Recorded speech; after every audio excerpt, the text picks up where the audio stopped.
আল্লাহ সুবহানাহু ওয়া তাআলা আমাদের বিপ্লবী ভাই ওসমান হাদিকে শহীদ হিসাবে কবুল করে নিয়েছেন। কিছুক্ষণ আগে জানতে পারলাম ওসমান হাদি ভাই আমাদের মাঝে আর নাই। কোনো কথা ছাড়া, কোনো আওয়াজ ছাড়া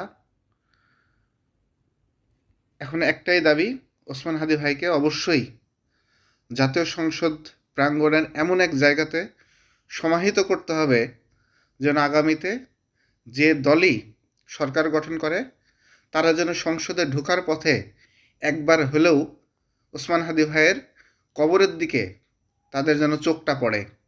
তারা প্রতিবার বেরোনোর সময়, ঢোকার সময় যেন তাদের চোখ ওসমান হাদি ভাইয়ের কবরের উপরে পড়ে, এমন একটা জায়গা নির্ধারণ করে ওসমান হাদি ভাইকে সমাহিত করতে হবে। এই ওসমান হাদি ভাই সারা বাংলাদেশের সম্পদ। ন্যায়ের পথে কথা বলার জন্য আজ তিনি আমাদের ভিতর থেকে চলে গেলেন। আল্লাহ তাআলা জান্নাতের উচ্চতর মাকামে তার জায়গা দেখ। এখন একটাই দাবি, সবাই ওই জায়গাতে সবাই অটল থাকবেন। সবাই আমার কথাটা ছড়াই দেন, আপনাদের নিজের ভাষায় বলেন, যেভাবে করেন।